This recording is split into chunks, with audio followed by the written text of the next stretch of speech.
समय सार में बड़े हमने भेद ज्ञान की बात वो तो चालू की है। वो भेद ज्ञान की चर्चा में पौद्गलिक भेद ज्ञान वो आया, विभावों से भेद ज्ञान वो चल रहा है। बराबर। कल जाते जाते मैंने आपसे एक बात कही थी कि मैं ना तो होली की फ़ोटो के जैसा हूँ और वो जो प्रपोजल फ़ोटो बोलते हैं ना उसके जैसा। होली की फ़ोटो, होली का चेहरा रंग बिरंगा होता है, वो भी मैं नहीं, बिगड़ा हुआ रहता है, वो भी मैं नहीं। और ये जो बनाई जाती हैं फ़ोटो एडिट करके, उसमें ज़्यादा चमकता हुआ बताया जाता है, वो भी मैं नहीं। कौन हूँ मैं? बोले जो पर की छाँव तक जहाँ पर नहीं है, जहाँ जहाँ पर की छाँव आए वहाँ वहाँ मैं नहीं, और जहाँ जहाँ मैं रहूँ वहाँ वहाँ मैं हूँ। और टीका में तो एक बात बार बार बोली जा रही ना कि मैं अनुभूति मात्र हूँ। क्या हूँ? अनुभूति मात्र। ये बड़ा जोरदार शब्द आचार्य ने प्रयोग किया कि एक आपके लिए एक क्या कहते हैं, जैसे कि चेक करने की टाइम भी दे दिया, घड़ी भी दे दिया आपको, कि जब भी आपको कोई प्रश्न हो कि मैं कैसा हूँ, तो बोले उसका सीधा सा उत्तर है कि आप समाधान में ये समझ लो कि जैसा अनुभूति में आता हूँ वैसा। अनुभूति में अगर आपको स्पर्श रसगंध वर्ण आ रहा है तो मान लेंगे, लेकिन ऐसा तो आता नहीं। अनुभूति में आपको राग रंग वाला आ रहा हो तो ऐसा तो है नहीं। मतलब यहाँ अपना और पराया अस्तित्व के आधार पर नहीं, अनुभूति के आधार पर निर्धारित किया गया। इस लाइन को जरा गंभीरता से समझिएगा। यहाँ अपना और पराया अस्तित्व के आधार पर नहीं, किसके आधार पर नक्की किया? अनुभूति का। कहना क्या चाह रहे हैं? यह कहना चाह रहे हैं कि आप में क्या क्या है, आपके साथ क्या क्या है, आप किनके साथ हो, ये प्रश्न आपके नहीं। क्या बोला? आप में क्या है, आपके साथ क्या क्या है, आप किनके साथ हैं, ये आपको नहीं बताते। आपको कौन बता रहा है कि आप जब अपने में आते हैं तो आपके अनुभव में क्या आता है, और जो आपके अनुभव में आता है वो आप। ये कोई आप आपके प्रास में फंस तो नहीं गए हैं? बड़ा सुगठित वाक्य है, दोबारा शायद मैं बोल भी ना पाऊँ। समझ में आया? हाँ, जरा इसलिए गंभीरता के साथ विचार करना। फिर से उस बात को बोल रहा हूँ। आप यहाँ प्रश्न ये है कि मैं कौन हूँ। आप दोनों अर्थ में प्रयोग होता है, थर्ड पर्सन के रूप में भी आप प्रयोग होता है और अपने आप के रूप में भी आप प्रयोग होता है। यहाँ किसकी खोज चल रही है? आपकी। आपकी मतलब ये दोनों शब्द को जब मैं आपसे बोल रहा हूँ तो आपकी, और अपने से बोल रहा हूँ तो भी आपकी। बराबर। किसकी खोज चल रही है? आपकी। तो आप कौन हैं? तो यहाँ आपका परिचय किससे दिया जा रहा है? अस्तित्व से नहीं दिया जा रहा, अनुभूति से दिया जा रहा। समझ में आया? किसका परिचय? आपका परिचय किससे दिया जा रहा है? अनुभूति से दिया जा रहा। अस्तित्व है वो मैं नहीं, अनुभूति है वो मैं। बराबर। यानी आप में क्या क्या है, आपके साथ क्या क्या है, आप किनके साथ हो ये आपको नहीं बताते। बराबर। आप जब अपने में आते हो तब जो अनुभव करते हो वो आप पर में जाकर अनुभव करोगे तब नहीं। अपने में आकर आप जब अपना अनुभव करते हो तो जो बचता है बस वो ही मैं हूं, उसके अलावा कुछ और नहीं। सीधी सी बात आई कि नहीं? क्या है? इतना अनुभूति मात्र भगवान आत्मा है। और कुंद आचार्य देव, अमृत चंद्राचार्य देव, ये गुरुदेव जितने भी ज्ञानी हैं बारंबार इस बात पर जोर दे रहे हैं, ओ हो हे जीव, पर को अपना मानकर पर की जो अनुभूतियां हैं रागमयी, द्वेषमयी, मोहमयी, वो तेरे अंदर दिखाई देती हैं, तेरे अस्तित्व में आती हैं, लेकिन तेरे तत्व में आती नहीं, क्योंकि वो उधार। बराबर। अस्तित्व मतलब होना, अस्तित्व मतलब होना, और त्रिकाल अस्तित्व मतलब स्वभाव। बराबर। तो वो अस्तित्व में आती हैं। अस्तित्व क्या बताता है? एग्जिस्ट करना। बराबर।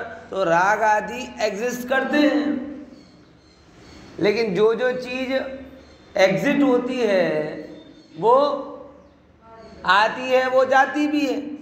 जो जो आती है वो जाती है, लेकिन जो आई नहीं वो जाती नहीं। तो यहाँ दो चीजें समझना कि एक स्वभाव भाव और एक विभाव भाव। बराबर। एक मेरा त्रिकाली स्वभाव जो होस्ट, बराबर, और एक मेहमान भाव मतलब विभाव। आए जाए होने पर भी जो मेरे साथ त्रिकाल जुड़े नहीं, और जब मैं अपने में आऊं तब वो उसमें आए नहीं, वो सब क्या होता है ना? नहीं होता। मेहमान भले ही आपके घर के कितने नज़दीक हो, बराबर, चाय पीने के लिए आप आए हो, आपके साथ में बैठे हो, नाश्ता कर रहे हो, सब कर रहे हो, लेकिन मेहमान तो मेहमान ही रहते हैं। अगर इन बिटवीन चर्चा करते करते चाय की पत्ती ख़त्म हो गई, शक्कर ख़त्म हो गई, तो मेहमानों को थोड़ी बोलेंगे चुपचाप क्या हुआ, अच्छी खासी बात चली, अरे तुम चाय पे बुला लिया, शक्कर ही नहीं, क्या करोगे? अब ये बात मेहमान से कही जा सकती है क्या?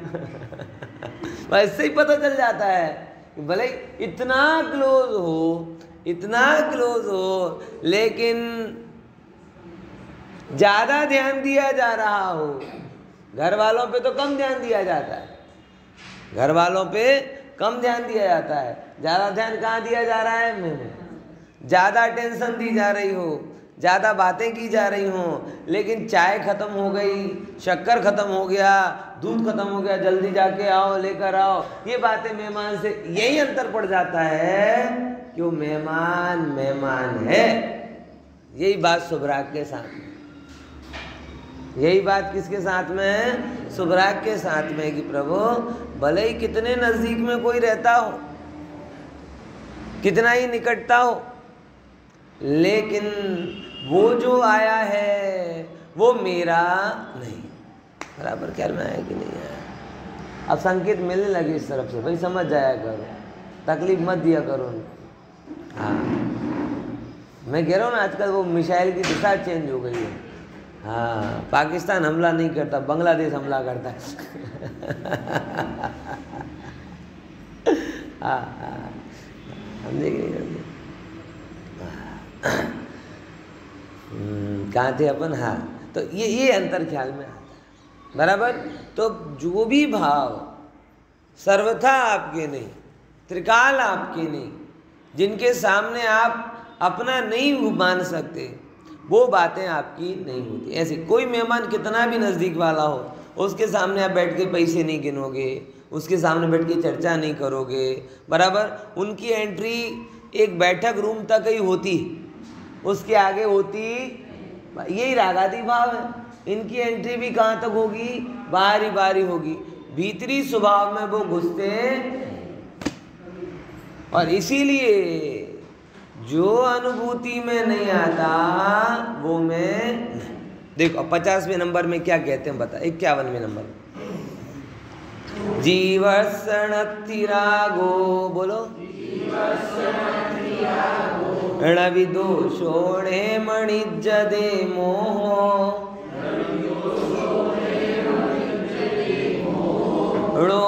णोपच्चयाणकम्मं णोकम्मं चाविसेणत्थि।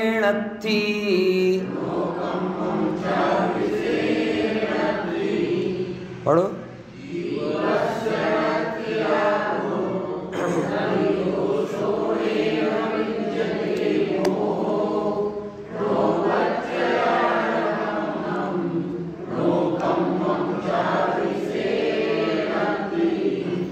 नथी राग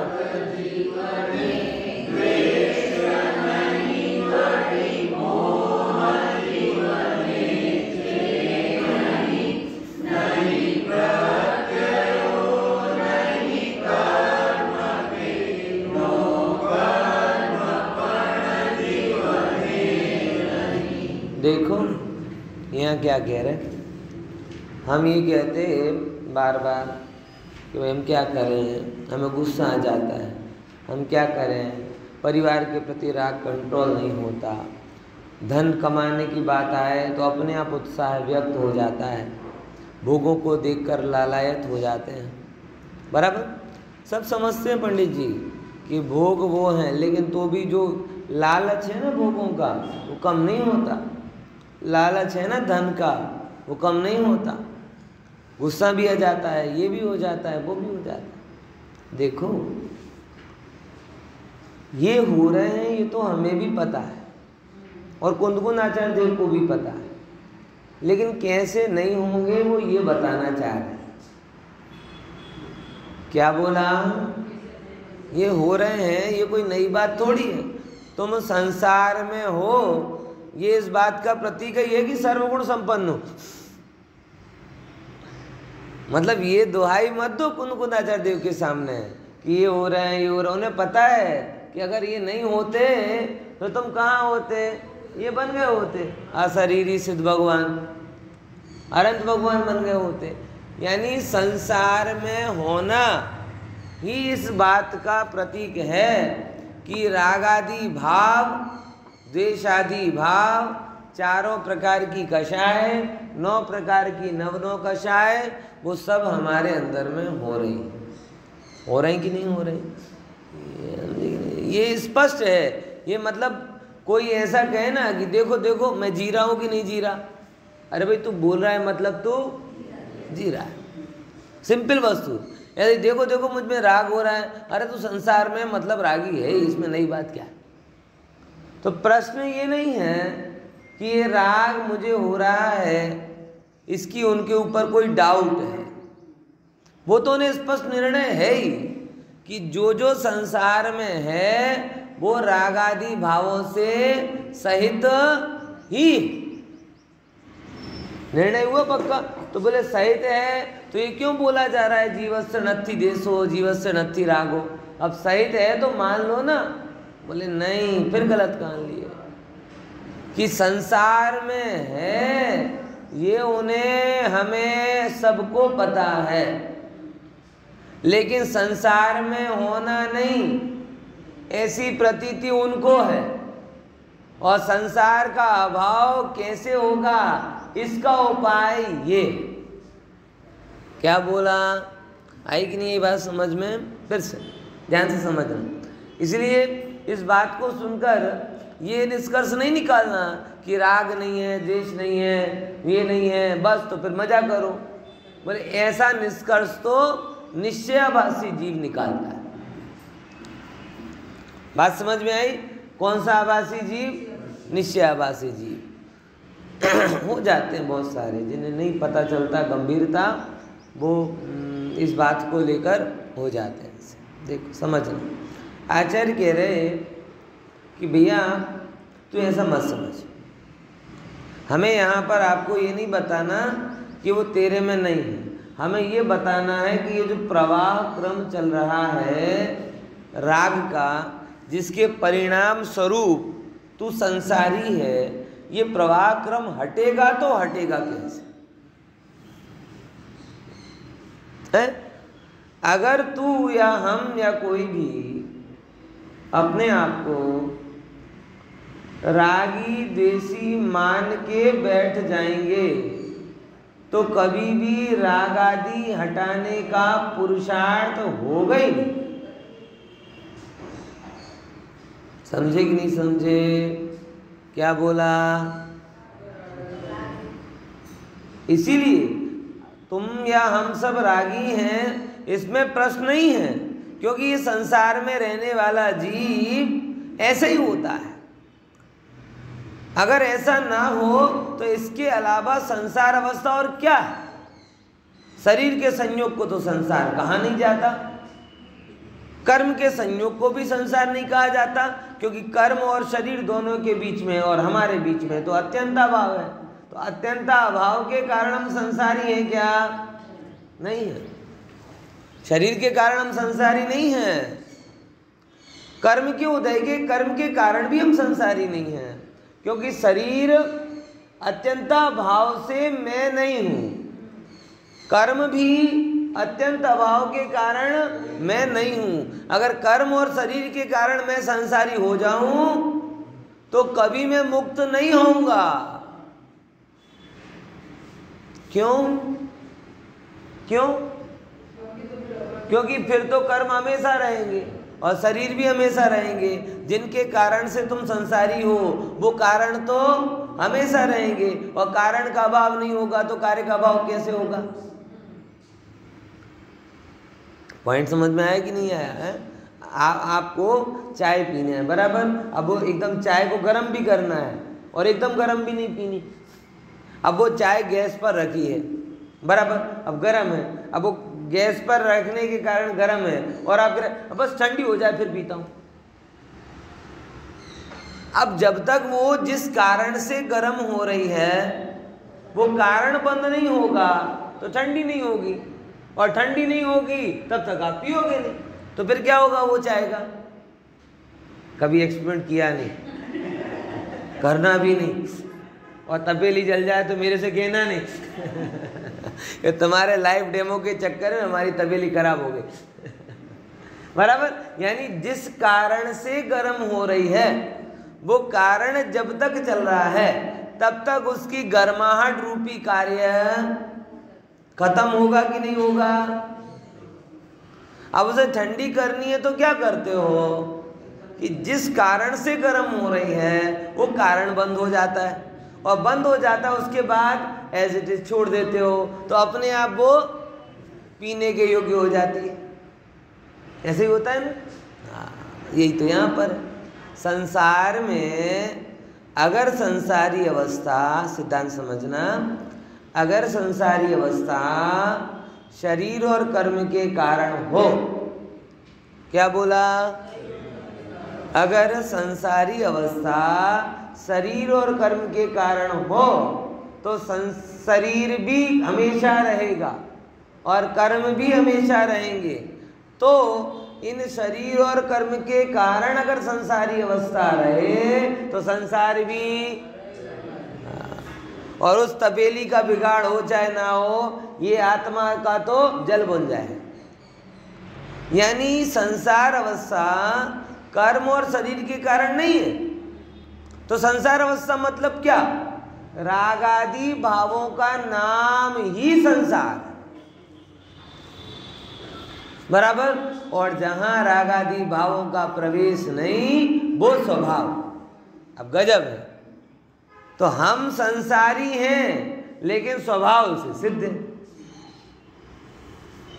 आई कि नहीं ये बात समझ में? क्या बोला? हम संसारी हैं लेकिन स्वभाव से सिद्ध, स्वभाव से सिद्ध हैं, अवस्था में संसारी हैं। इसका ये मतलब है कि हमारे अंदर में राग आदि भावों की पर्याय चल रही हैं, ये हमारी वर्तमान अवस्था को बता रहा है, और स्वभाव में ये नहीं है, ये हमारे त्रिकाल सत्व को बता रहा है।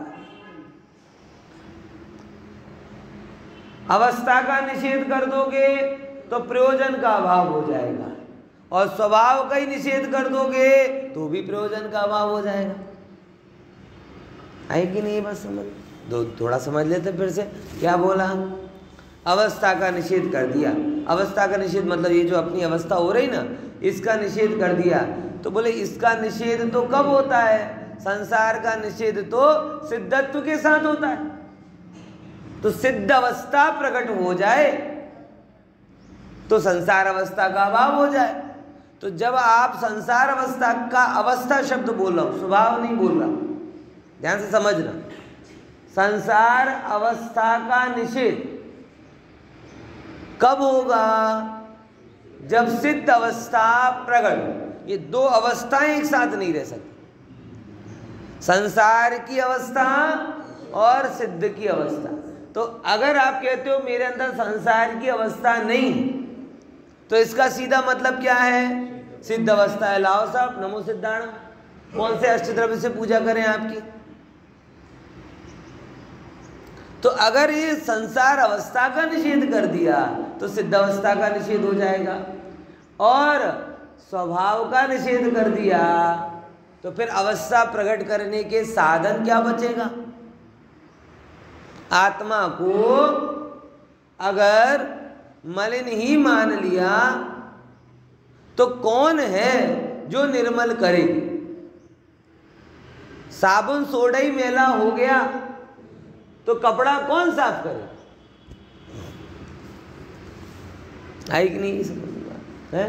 तो जब हम ये कहते हैं, निश्चयवासी जीव कहता है अवस्था नहीं है, अवस्था नहीं है, मतलब अवस्था नहीं है तो तू सिद्ध है, बराबर। और व्यवहारावासी जीव कहता है हम तो रागी हैं, हम तो द्वेषी हैं, हम तो मोही हैं, हम तो फलाने, हम तो डिमके हैं। बोले अब तू वैसे ही रहेगा, क्योंकि हमने अब क्या कर लिया?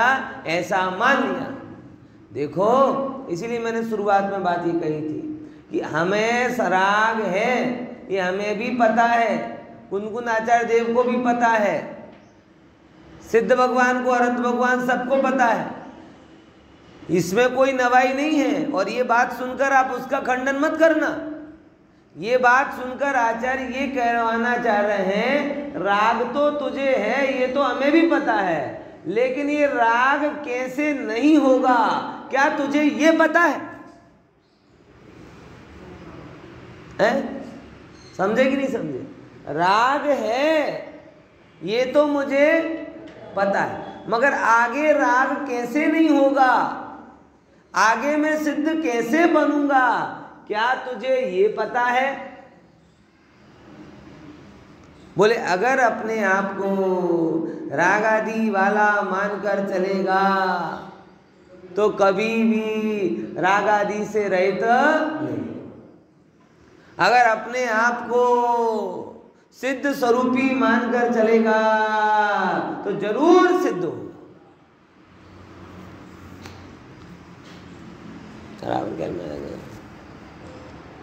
ये पहले हौसला रखना जरूरी है। व्यवहारावासी जीव की कमर ही टूट गई, वो उठता ही नहीं है कभी। हो गया था ना, दीन होए प्रभु पद जपे मुक्ति कहाँ से? आगे पूरा पद आता है किसी को?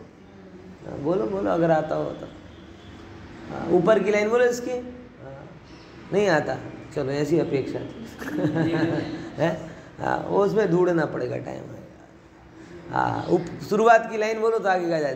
दीन होए प्रभु पद जपे मुक्ति कहाँ? इसकी ऊपर की लाइन व्यवहारावासी जीव को पता है। दीन होकर हे भगवान हम तो रागी हैं, हम तो देसी, आप पार लगा दो, आप पार लगा दो, आप पार लगा दो। ऐसे करते करते क्या कर रहा है? वो बोल रहा है मुक्ति कैसे होगी? व्यवहारावासी जीव की कमर टूटी क्योंकि उसे अपने स्वभाव का भान नहीं। वो तो इतने ज़्यादा कॉम्प्लेक्स में पड़ा हुआ है, क्या करें शरीर खराब है, क्या करें संयोग अच्छे नहीं है, क्या करें पैसा नहीं है, क्या करें गुस्सा बहुत आता है, क्या करें भोग छूटते नहीं है। उसकी कमर ही टूट गई, उठने की हिम्मत ही नहीं करता और बस भगवान, हे भगवान आप बचा लो, आप बचा लो। अब अरे भाई ऐसे ऐसे दीन होकर क्या क्या तुम प्रभु पद जपोगे मुक्ति नहीं। हाँ, दीन होए प्रभु पद जपे मुक्ति कहाँ से होए, ऐसे दीन होने से नहीं होगी। कैसे? पुरुषार्थ से। हे प्रभु, जैसे आत्मविश्वास जरूरी। आपको पता है भारतीयों को इतने वर्षों तक जो गुलाम बना के रखा, उसके पीछे क्या कारण है? एक प्रकार का पूर्वाग्रह अंदर में डाल दिया। कौन सा? अंग्रेजों ने। ये बहुत सावधानी पूर्वक उन्होंने काम किया कि गोरे चमड़ी वालों का हक है राज्य करने का, और काली चमड़ी अपने जैसे जो लोग हैं ना, सांवले कलर के, उन लोगों का काम क्या है? उनकी आज्ञा को मान। और ये बात उनने घुसा दी दिमाग। अब अपन लोग क्या माले, अब हम क्या करें? बोलो चमड़ी का रंग ही खराब है, नहीं तो हम भी राजा बन जाते। जानबूझकर वाइट ब्लैक गोरा काला ये शब्द जानबूझकर प्रयोग किए जाते थे, क्योंकि बार बार क्या पता चले आपको कि आप कौन हो? गुलाम, आप काले हो, आप राज्य नहीं कर सकते। ये ब्रेन वॉश किया गया पीढ़ियों तक, और इसके कारण हम लोग भी ऐसा मानने लगे कि ना ना अब, और फिर तो अपन भगवानवादी हैं। अब भगवान ने उनको राजा ही बनाया, भगवान ने हमको प्रजा बनाया, क्या करें?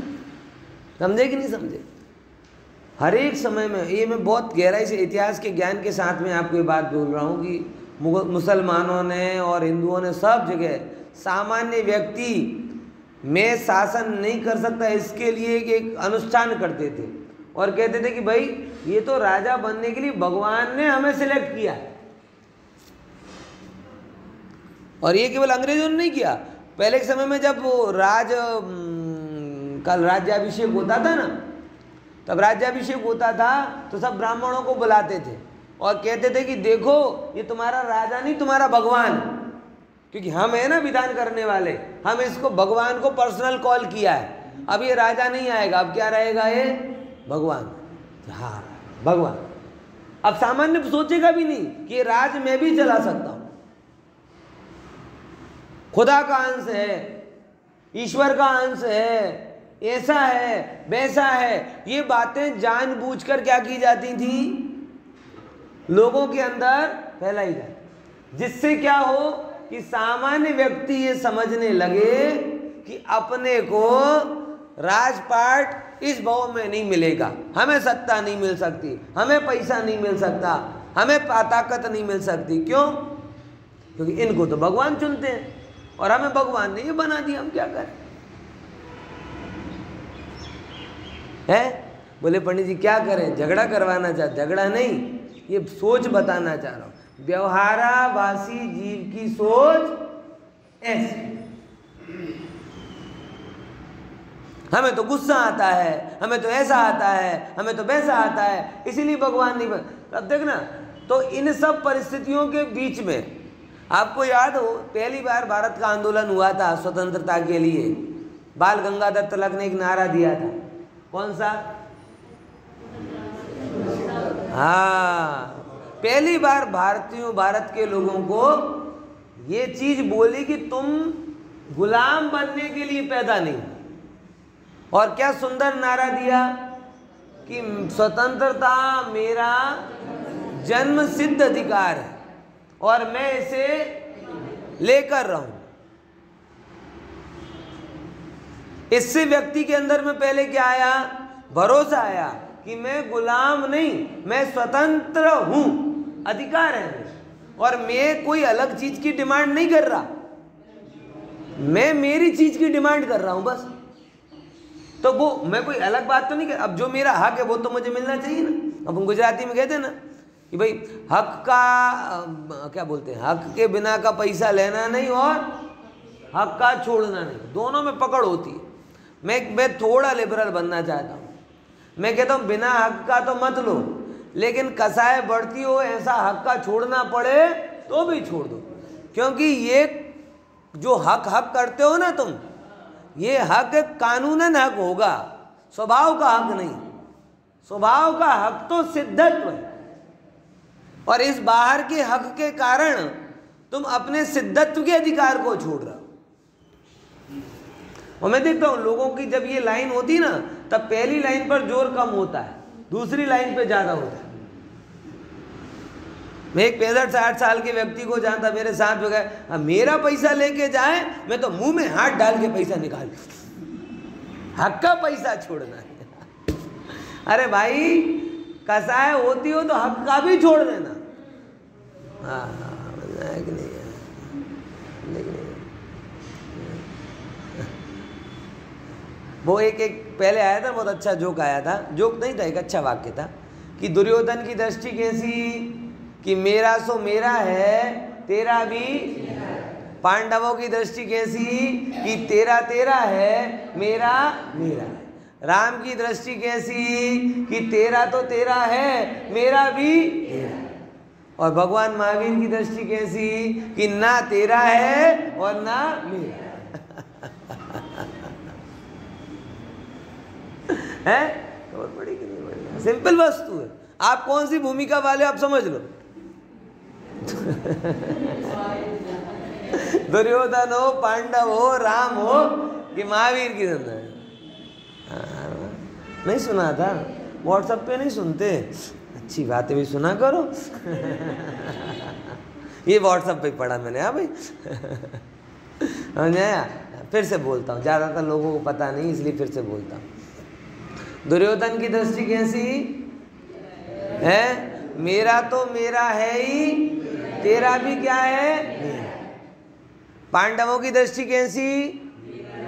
तेरा तेरा है, भाई तुम्हारा रहा है तुम रखो, हमें तुमसे कोई लेना देना नहीं, लेकिन मेरा तो 5 गांव दे दो, आधा राज्य दे दो। राम की दृष्टि कैसी? तेरा तो तेरा था ही, जो मेरा था वो भी तू ले जाना, तू राजा। भरत की भी ऐसी दृष्टि, वो गजब है। राम और भरत होते हैं तो जगत में राम भरत मिलाप बोला जाता है, और कौरव और पांडव होते हैं तो बोले ये तो समझे, तो तू भी ले जा, मेरा क्या फर्क पड़ता है। और भगवान महावीर की दृष्टि कैसी? क्या तेरा ना क्या मेरा, कुछ तेरा नहीं कुछ मेरा नहीं, बराबर ना। हाँ देखो, तो ये जो स्वभाव की बात आती है, ये स्वभाव की बात अंदर में आत्मविश्वास देती है। तो जैसे तिलक जी ने नारा दिया था कि स्वतंत्रता मेरा जन्मसिद्ध अधिकार है, मैं इसे लेकर रहूंगा। कुंद आचार्य आदि देवों ने भी एक नारा दिया, कौन सा? सिद्धत्व मेरा स्वभाव सिद्ध अधिकार है। बोलो, सिद्धत्व मारू स्वभाव सिद्ध अधिकार छे અને હું એને અનુભવતો રહીશ। लेके रहूंगा क्या? अनुभव ही रहीश। सिद्धत्व मेरा स्वभाव सिद्ध अधिकार है और मैं इसको अनुभवता, लेने की तो बात ही नहीं, ये तो हाजिर है। ये विकार का अस्तित्व छोटा सा है, स्वभाव का अस्तित्व तो अनंत। विकार क्षणवर्ती पर्याय में है, स्वभाव क्षणवर्ती नहीं। विकार पर के कारण है, स्वभाव पर के कारण नहीं। विकार आता है और जाता है, स्वभाव ना तो आता है और ना जाता। और जब आता है विकार तो भी वो ऊपर ही रहता है, मेरे अंदर में प्रवेशता नहीं। समझ में आया? जो मैं विकारी हो जाऊं तो 3 लोक का नाश हो जाए। क्या बोल रहा हूं? जो मैं विकारी हो जाऊं तो लोक का नाश हो जाए। क्या बात कर रहा है? बोले हाँ, मैं मतलब ऐसा वैसा नहीं हूं, मैं मतलब सिद्धों के जैसा। विचार करके दो। अभी जैसे जॉय बार्ट पहले के टाइम पे दूत जाते थे ना, आजकल डेलीगेट्स जाते हैं, बराबर। रशिया अमेरिका समाधान के लिए अपने डेलीगेट्स को पहुंचाए, बराबर, कि भाई हमारे प्रमुख खास आदमी है, हमें पहुंचाए, और रसिया उनको मार दे तो क्या होगा? World war. तुम क्या क्या समझ क्या रहे थे तुम? ये क्या समझ रहे? ऐसे वैसे हैं, ये मेरे ही अंश है। ऐसे सिद्ध भगवान कह रहे हैं कि तुम अगर ये मान लोगे कि मैं भिखारी हो गया, तुम हो क्या, समझ क्या रहे हो तुम अपने आप को? तुम भिखारी हो ना, तुम भिखारी हो ना भिखारी हो, तुम तो सिद्ध हो। और अगर सिद्धत्व का अपमान हुआ तो स्वभाव बचेगा नहीं, और स्वभाव बचेगा। जगत में एक भी पदार्थ अगर अपने स्वभाव को छोड़ेगा तो सारा जगत सत्यानाश। समझ लेना, अगर मैं विकारी हो गया तो लोक का अभाव हो जाएगा, क्योंकि मैं उस लोक की अचल मर्यादा का हिस्सा हूं। और अगर मेरे से मर्यादा टूटी तो सबसे टूटेगी, और सब टूट गए तो सब अपनी अपनी मर्यादा में हैं, तो लोक है। और अगर अपनी अपनी मर्यादा टूटी तो लोक रहेगा क्या? छह द्रव्यों के समूह को तो लोक कहते हैं। छह द्रव्य एक साथ रहते हैं, एक में एक नहीं होते। समस्या यही है कि हम अपने आप को सिद्धत्व से नहीं जोड़ते, हम अपने आप को कर्मों से जोड़ते हैं। हमारी हालत उन बच्चों के जैसे हो गई, छोटे बच्चे, 2-3 बच्चे ना, 2-2, 3-3 साल के बच्चे, घर में कोई गेस्ट आता है तो गेस्ट के साथ ज़्यादा जुड़ जाते और माँ बाप को भूल जाते, नहीं इनके साथ जाऊंगा। लेकिन कब तक? तब तक। ऐसे ही है कि जब अपने अंदर में ये आए राम गए राम मेहमान भाव आते हैं ना, राग के, द्वेष के, मोह के, तो हम अपने माँ बाप यानी स्वभाव यानी गायक भाव को भूल जाते हैं। और किससे जुड़ जाते हैं? मामा आए, मौसा आए, अंकल आए, आंटी आई, काका आए, काकी आए, और इतने ज्यादा जुड़ जाते हैं कि माँ बाप कहाँ है? गेस्ट चला जाए तो रोने लगता, माँ बाप की तरफ ध्यान ही नहीं देता। लेकिन वास्तव में तो हम जानते हैं ना, मेहमान भी जान रहे हैं, हम भी जान रहे हैं कि भाई इसका कौन है, कौन इसका संतति के मुख्य रूप से तो पेरेंट्स है कि नहीं। बस ये जैसे बालक भूल करता है ना, वैसे हम बड़े बालक भूल कर रहे हैं। कौन सी भूल कर रहे हैं? कि आए राम गए राम जो भाव हैं, उन भावों के चक्कर में अपना त्रिकाल स्वभाव, प्रभुता, पूर्णता, उसकी तरफ दृष्टि, ये वो दृष्टि कराने के लिए बात कर रहे हैं। क्या कहते हैं? जीवस्य नत्थि रागो, कि तुम राग को अनुभव करते हो। लेकिन एक मजे की बात बताएं कि राग आज तक तुम में हुआ नहीं। तुम मानते हो कि राग हो रहा है, राग हो रहा है, राग, अरे कहाँ राग हो रहा है? मैं तो जब अपनी प्रभुता को देखता हूं तो मुझे ज्ञान ही ज्ञान दिखाई देता है, राग तो कहीं दिखता ही नहीं। बराबर? बोल, सोनी की दुकान में सोना है कि आभूषण? बोलो, सोनी की दुकान में सोना है कि आभूषण? तुम सोना खरीदने जाते कि आभूषण? दोनों बातें हैं। सोनी की दृष्टि है, कितना माल पड़ा है? बोले 5 किलो माल पड़ा है। क्या बोल दिया? वो सोनी को हार, बंगड़ी, बीटी, बूटी, जो कुछ नहीं दिख रहा, उसे क्या दिख रहा है? 5 किलो माल पड़ा है। वो चूड़ी की सुरक्षा करता है, 2 ताला लगाता है, 10 ताले लगाता है, सिक्योरिटी को बिठाता है। चूड़ी के लिए बिठाता है कि सोने के लिए बिठाता है? बताओ। हार के लिए बिठाता है क्या? तो हम लेने जाते हैं तब हमारी दृष्टि हार पर, चूड़ी पर, इन पर होती है। लेकिन सोनी की दृष्टि तो किस पर होती है? यही है, ये उसी समय दोनों है, लेकिन लेने वाले की नजर आभूषणों पर है और सोनी की नजर माल पर।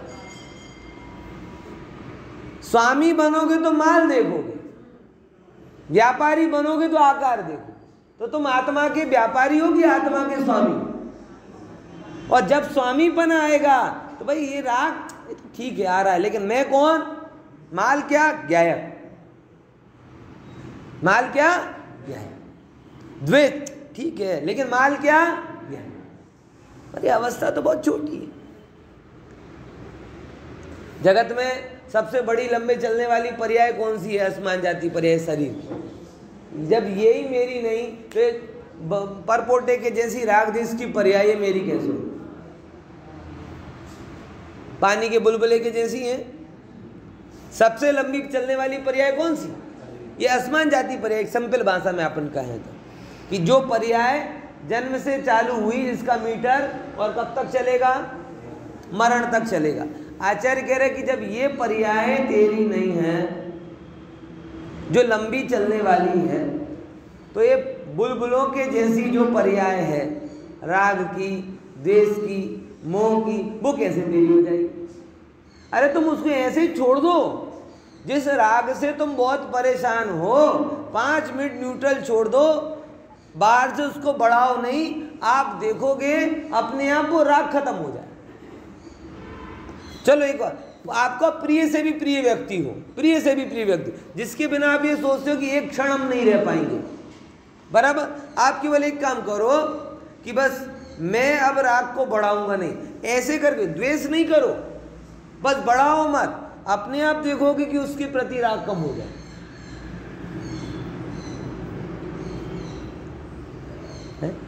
गुजरात में एक मैंने लोक रूढ़ी सुनी है, आपने तो सुनी ही होगी, कि जैसे श्मशान से आते हैं तो बाहर नहा लेते हैं। क्या कहते हैं? नहा लेते हैं तो नहाए हुए એટલે राग छूटी गई कहते हैं ना? नहीं कहते हैं। मतलब नहाना क्या प्रतीक है? कहते कि आप बाहर से आए, दाग संस्कार करके आए उसका, और नहा लिया तो क्या हुआ? मतलब अरे भाई ऐसा नहीं है। ज्ञान के जल से नहाओगे तो राग छूटेगा। और ज्ञान किसी का भी, किसी मतलब ये तो क्या है, व्यक्ति नहीं समझता इसलिए घबराता है। व्यक्ति को लगा ये राग कैसा है, ये ना टीनेज अवस्था जैसा बुखार होता है ना दिमाग पे, तब क्या लगता है ये इसके बिना नहीं रह पाऊंगा, इसके बिना नहीं रह पाऊंगा, और बस फिर निरंतर चिंता होगी। अरे गंभीरता से समझ, कोई भी व्यक्ति हो, आप अपना रूटीन काम करते जाओ, राग को खुराक नहीं दोगे तो उसमें खुद की ताकत है ही नहीं। सेम द्वेष में आप अगर द्वेष को बढ़ाओगे नहीं तो कितना भी द्वेष हो वो पिघल जाता ही है। और ये फैक्ट वस्तु है। वो तो क्या, कई बार द्वेष तो चला जाता है लेकिन हम अपने अभिप्राय में बंध जाते हैं। कई बार ऐसा होता है कि हमें कोई व्यक्ति है, बराबर जैसे नहीं होता, आजकल तो कम होता है कि पहले बेटे बेटी अपने मन से शादी कर लें, बराबर, तो पिताजी क्या कह देता था, अब तेरी शक्ल नहीं देखूंगा, बराबर। अब बेटे बेटियों को भी पता होता है कि भाई ये 2-3 साल है, फिर तो कौन कहाँ जाने वाला है, उन्हें पता है, उन्हें स्वभाव का भान है कि कब तक रहेगा कब तक रहेगा। फैक्ट है ये बात। अब ये सत्य है कि उस समय के साथ में द्वेष भी चला जाता है, समय के साथ में राग भी चला जाता है। तुम क्यों शिकायत करते हो? अब पहले जैसा राग नहीं करते, अब पर्याय थी चली गई।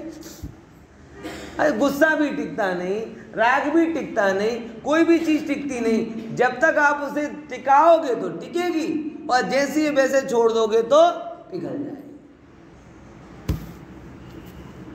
ये पिघलती ही बता रहा है कि ये मेरा स्वभाव नहीं। अगर ध्यान दिए बिना भी चलती होती तो समझ लेते कि ये क्या है, स्वभाव। लेकिन राग को टिकाने के लिए वो कहते ना कि भाई अगर संबंध मधुर रखना है तो क्या करो, समय समय पर घूमने जाओ, गिफ्ट देते रहो, गिफ्ट लेते रहो, फोन करते रहो, बतियाते रहो, मैसेज करते रहो। अगर ये नहीं करोगे तो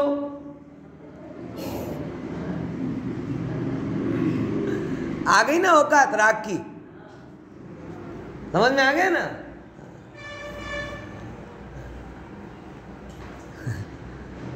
ये इनको टिकाने के लिए मेहनत करनी पड़ती है, और जिसको टिकाने के लिए मेहनत करनी पड़े वो ये बताता है कि स्वभाव। अच्छा, आपको किसी के प्रति द्वेष हो ना, हम लोग चलो राग का तो गिफ्ट लेना देना होता है, द्वेष को कैसे बढ़ाते हैं?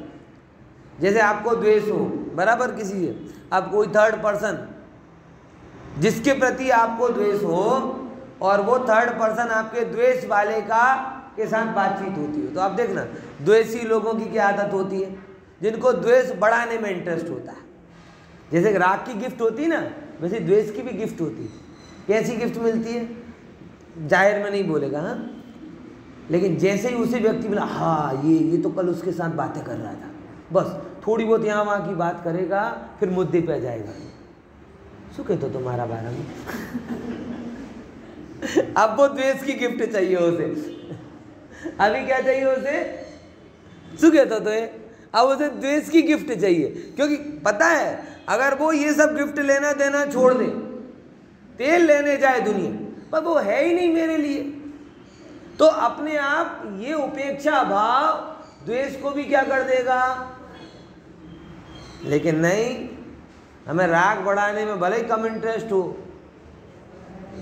क्योंकि गजब है जगत में राग वाली गिफ्टों में तो पैसा खर्च होता है और द्वेष वाली गिफ्टें तो बिन मांगे मिलती, क्योंकि ज्यादातर लोगों को रस इसमें ही होता कि नहीं होता, बस इससे बढ़ रहा है। हर बार वो खत्म होने की तरफ आता है, हर बार आप कोई नया अवगुण देख लेते हो उसके अंदर, तो फिर से तेल डल जाता है, फिर चलता है थोड़ा बहुत, फिर वो दिया बुझने की तरफ आता है, फिर कोई कान में कुछ कह के चला जाता है, फिर कोई आपको जैसा सोच लेते हो। तो मतलब जैसे राग को टिकाने के लिए लेन देन हुआ था और वो लेन देन बंद हो जाए तो राग बाय बाय, ऐसे द्वेष को टिकाने के लिए भी लेन देन होता है, लेकिन अलग प्रकार का होता है। अगर आप उन चीजों में इन्वॉल्व ना हो तो आप देखेंगे द्वेष का संस्कार भी टिकेगा नहीं। मोह के संस्कार भी ऐसे है। तीसरे नंबर, मोह भी, आपको खाना पीना अच्छा लगता है बराबर, अब आप क्या करते हो, मोह में ताकत नहीं थी, आप उसे रोज नया नया बना के खिलाते हो, विषयों में रस आना, विषयों में रस आना मोह है कि नहीं। अब आपको ये चाहिए कि मैं मोह मेरा टिके नहीं, क्योंकि विभाव है और ये अपने आप खत्म हो सकता है, लेकिन आपको अमुक टाइम तक क्या रहना पड़ेगा, ज्ञायक भाव के रूप में रहना पड़ेगा। लेकिन हम क्या करते, अपने को जैसे एक कोई भी एग्जाम्पल हो, घूमने फिरने में रस है तो थोड़े समय तक आपको आत्मा में रस खोजना चाहिए, लेकिन अपन हर संडे नया रस खोजते, आ संडे क्या जाऊँ छे, आ संडे क्या जाऊँ छे। तो ये कर करके आप क्या कर रहे हो, उस मोह भाव को घटा रहे हो कि हटा रहे हो, बट बढ़ा रहे हो। आप फिर कहते हो मोह रहे हो नहीं, अरे वो तो खत्म हो जाएगा, तुम तेल डालना बंद तो करो।